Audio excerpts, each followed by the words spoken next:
그래서 먼저 우리가 쓰는 일상적인 언어에서 이 성차별적인 의식이 어떻게 표현되고 드러나는가, 이 문제부터 토론을 하겠는데요.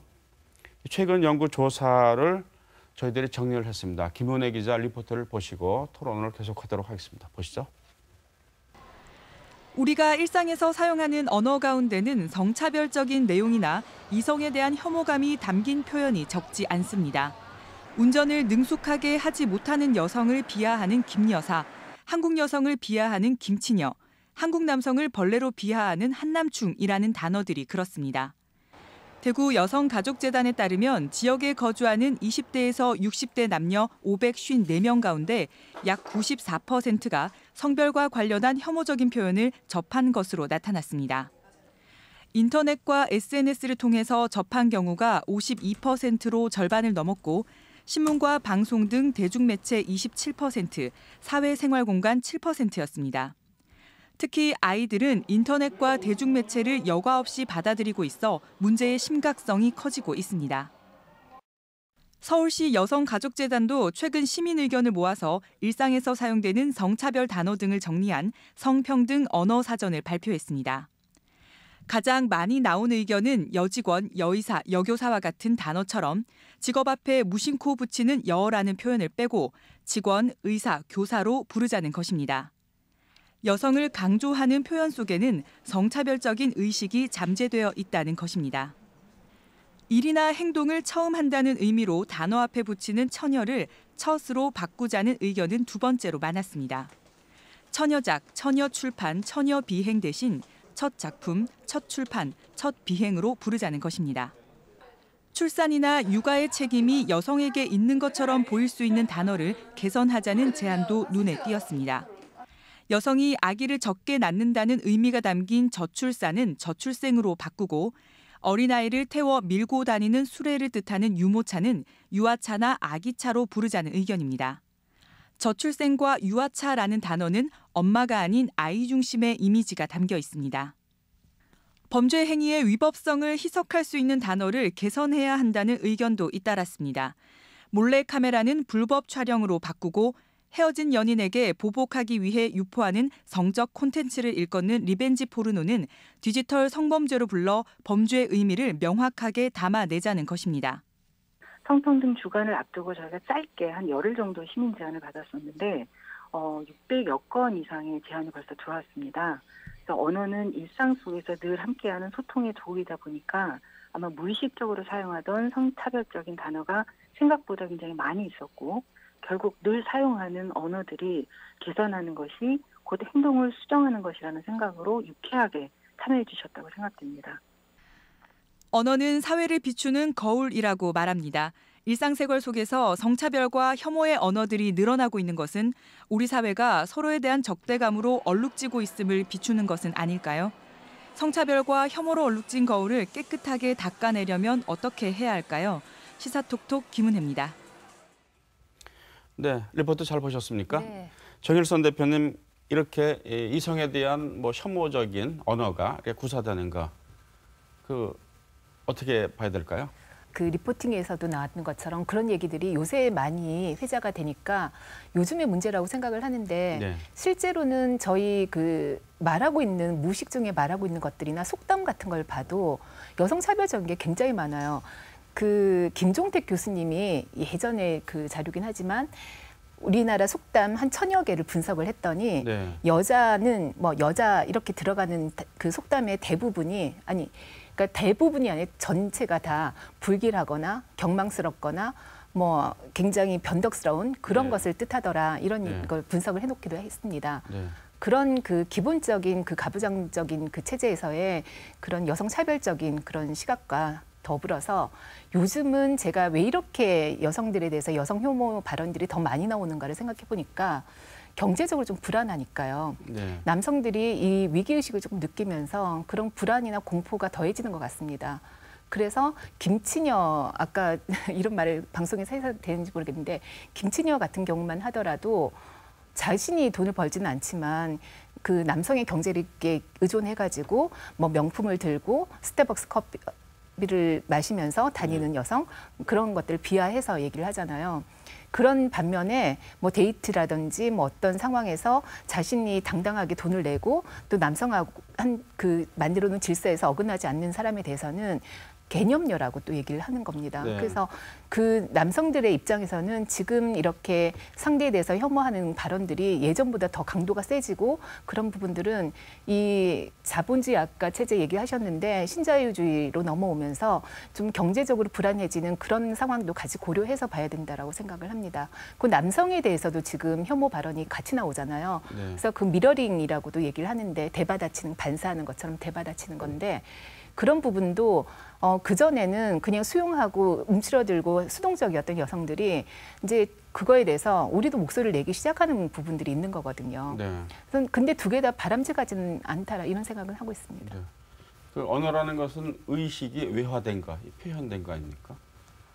일각에서는 네. 언어를 통해서 의식이 내면화된다고도 얘기합니다. 아, 네. 네.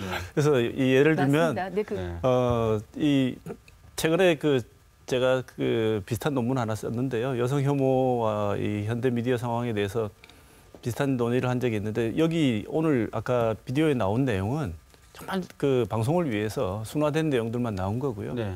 실제 지금 젊은 20대들이 주로 이용하는 사이트에서 통용되는 용어들을 보면 어른 나이 드신 기성세대들이 그 용어를 들으시면 아마 깜짝 놀라실 정도로 너무나 얘기 강도가 강합니다. 네. 강하고 그 욕설과 일반 용어를 뒤섞어 놓아서 이게 도대체 그냥 뭐 대놓고 욕을 하는 거지 이게 말을 하자는 얘기인가 싶을 만큼 그런 얘기들이 많은데요. 그만큼 적대감과 이게 많다고 이렇게 생각할 수 있습니다. 근데 저는 아까 말씀하신 것처럼 자본주의 시스템과 결합이 항상 되어 있다고 생각하는 게 본질적으로 볼 때는 성대결처럼 보이지만 그 밑에 있는 이 이면에는 아까 말씀드린 것처럼 그 성대결로 이 밖으로 외화되어 있지만 내면에는 경제적인 문제에 대한 어떤 그 계급투쟁적인 성격도 여전히 있습니다.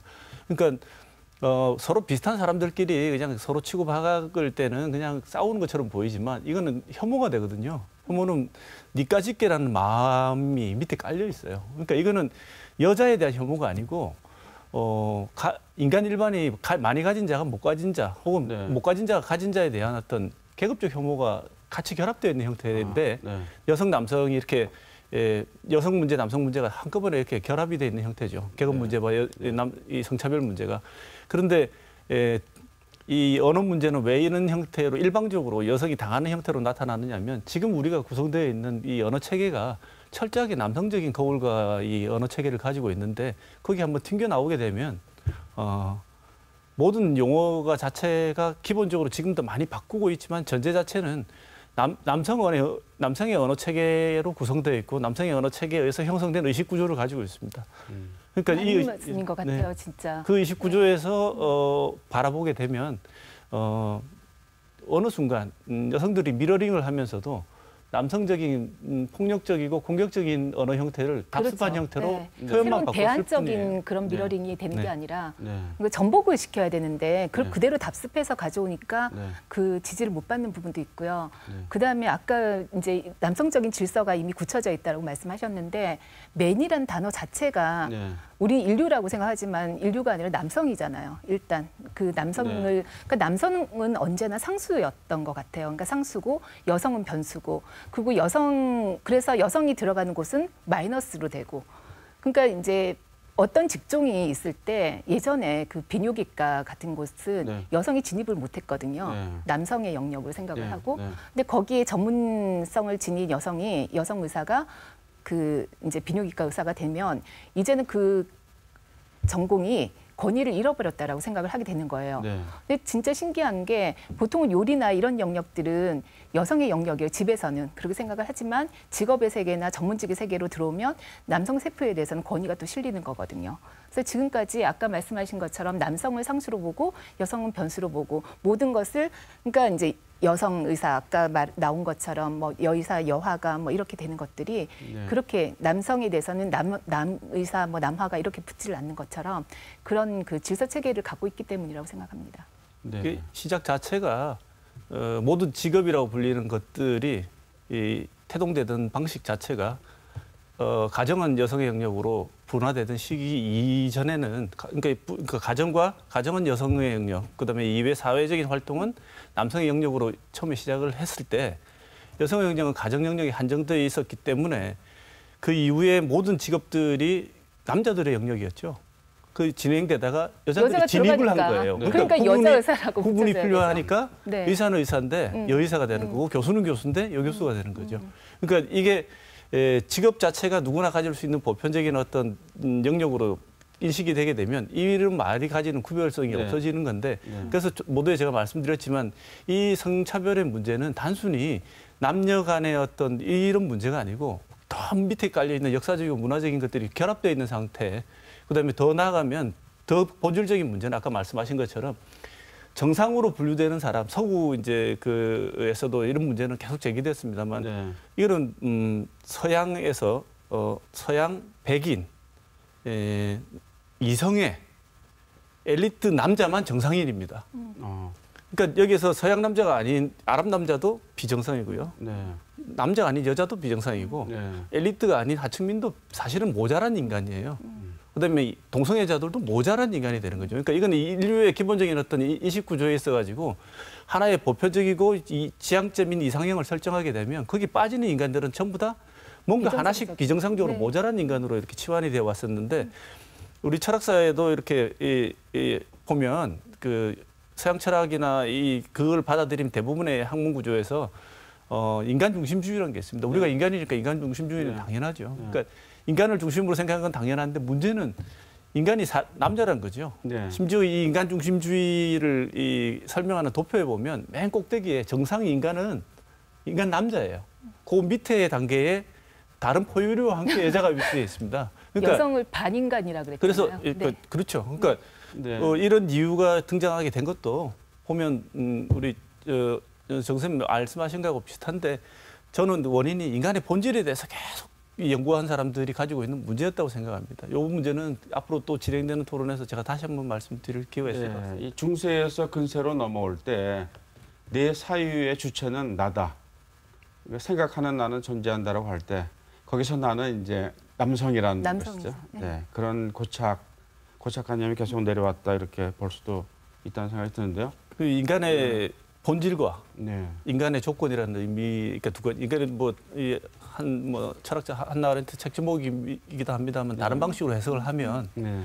인간의 본질을 물어보면 자꾸 남성의 본질과 여성의 본질에 대해서 질문을 할 수밖에 없습니다. 네. 근데 한 번도 인간의 본질에 대해서는 질문을 던지지 않아요. 네. 근데 인간의 조건의 문제를 삼으면 옛날에는 인간이 아니었던 사람들이 조건이 바뀜에 따라서 인간으로 편입된 경우가 이제 우리 역사지 않습니까? 맞죠. 네. 흑인도 노예도 뭐 인간 아니었지 않습니까? 네. 우리 여성들도 참정권을 획득하기 전에는 사실 인간 대접을 못 받은 거죠. 네. 그러니까 조건이 바뀌니까 인간 아니었던 존재들이 인간의 이제 의미를 획득하게 된 것처럼 지금도 어떤 의미에서는 분명히 인간이긴 한데 아직도 인간의 조건에 부합하지 않는다는 암묵적인 이유로 인간의 범주에 집어넣어주지 않는 저항당하고 배척당하는 인간의 범주가 있지 않습니까? 네. 그러니까 이 역사의 범위 내에서 비슷한 이 맥락에서 해석을 해볼 필요가 있다고 생각합니다. 의식이 언어로 이제 외화된다고 보고 또 반면에 교수님이 말씀하셨듯이 언어를 통해서 이제 의식이 내면화된다. 그러니까 언어가 의식을 이제 지배할 수도 있다는 경우를 말씀하셨는데 여성에 대한 언어의 이 폭력성이 의식을 지배하게 되고 또 의식을 이제 고정화시키고 그러니까 학습하는 거죠. 언어를 통해서 그 위험성이 일단 있는 거 아닙니까? 그러니까 지금 이제 사회자분께서 말씀하신 어떤 주체는 네. 어떤 의미에서는 이제 최근 이제 근대 이후에 인간을 바라보는 시선에서 볼 때에는 이미 많은 문제 제기와 문제가 있는 주체로서 이제 비판을 받고 오히려 최근에 이제 포스트 모더니즘이나 이런 계열에서 말하는 인간 주체는 오히려 반대로 네. 인간의 상징계, 인간의 언어 체계가 주체를 만들어낸다 이렇게 얘기를 하게 됩니다. 네. 그러면 남성적인 상징계, 남성적인 언어 체계가 흔히 말하는 이제 상징계라는 것은 어떤 내가 그 기준을 받아들일 때 우리 사회가 너를 우리 사회 일원으로 받아들이겠다는 통과 의례의 하나 비슷한 거거든요. 네. 그러니까 이게 흔히 말하는 이제 아버지의 이름으로 받아들이게 된대. 그러니까 우리 사회에 이미 형성되어 있는 언어 체계, 상징 체계입니다.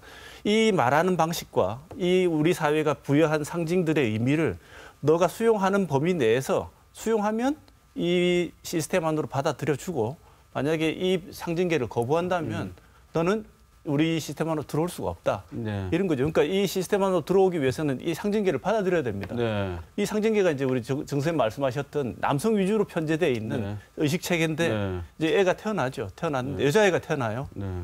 태어났는데 왜 말을 배울 때 나는 이런 말하기 방식, 이런 상징의 부여 방식이 싫어. 이렇게 되면 이상한 아이가 되는 겁니다. 네. 그러니까 자기 속에서만 사는 아이지 이 시스템이 받아들여주지를 않는 거죠. 그러니까 여기에서 아까 말했던 뭐 여교수, 뭐 여선생이라고 말하는 것부터 모든 이 우리 상징 체계가 기존에 부여해왔던 이 방식들을 거부를 해버리게 되면 흔히 이제 우리가 받아들이는 여기 이제 흔히 거기에 대해서 문제 제기하는 여성들을 두고 프로 불편러, 네. 뭐 시끄러운 사람들. 네. 왜 이렇게 불만이 많아? 뭐가 그렇게 불만이야? 이렇게 말하는 사람들이 될 수밖에 없는 거죠. 이 상징 체계가 싫거든요. 그런데 네. 여기를 통과하지 않으면 흔히 하는 말로 그냥 일반적인 쉬운 얘기로는 이 세계에서 끼워주지 않는 거죠. 비주류가 된다는. 그렇죠.